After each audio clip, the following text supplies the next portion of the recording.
years.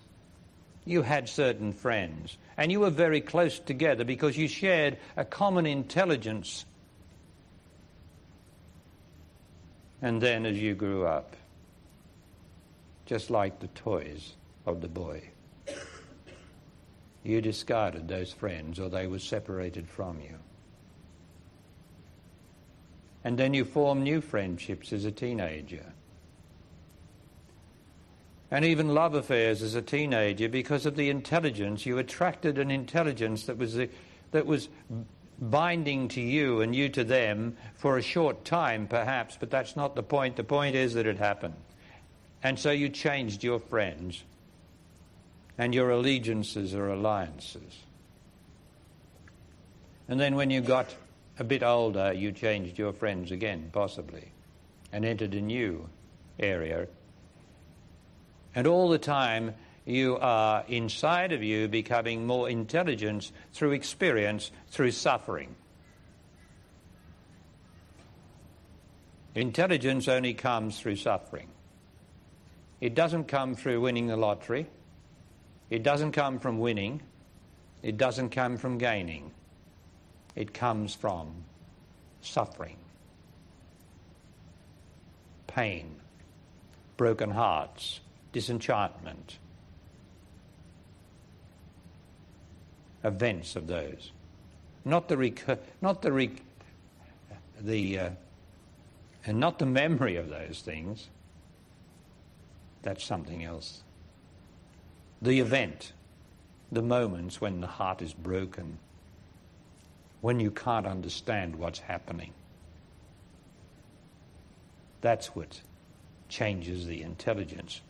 Just temporarily, but it changes it within, behind this mind and emotions. And then right through your life, you tend, as your intelligence changes, to change your friends. If you hold on to your old friends all your life, then your intelligence has not changed much at all. Or you've got a great attachment to the past. Because it is not intelligent to have a friend all your life.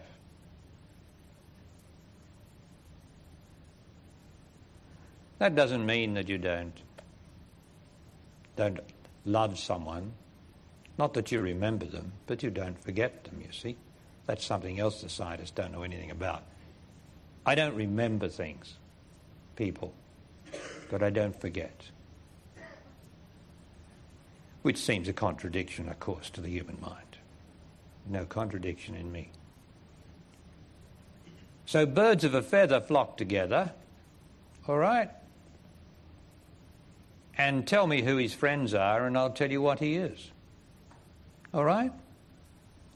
Wonderful old sayings from way, way back, but what a truth they are. Tell me who his friends are and I'll tell you how intelligent he is, or she is. Tell me who or he or she flock together with, and I'll tell you how intelligent they are, all of them together. So you see, even the world of such old adages recognize that people of a similar level of intelligence flock together. And of course the reasons that they flock together are quite often different. It's not that they're friends, it's that they come together in some religious context, some attachment to some religious idea, some attachment to some political idea, some exploitive industrial idea or conglomerate idea, many. But I'm talking about, generally speaking, who your friends are shows that there are many different levels of intelligence. Many, many in this existence. Is that the truth? I got to ask you if it's the truth. Because I might be making it all up, mightn't I? And you've got to tell me if it's not the truth. You've got to be watching every word I say.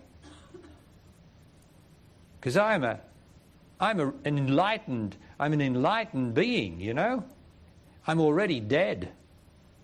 I'm in another place. I'm in me. Every moment of my life I am in me. That's where my great knowledge comes from. For I am already dead, long dead. I am Dr. Death is my name. I kill everybody in front of me, right? When they love God enough, I will change them. That means when they're intelligent enough, they will be changed. But I change everyone to some degree who is with me. Even if they only read my books and tapes, they are changed to some degree because of my practicality and down-to-earthness and lack of faith and irreverence for all things holy that man calls holy, because only God is holy.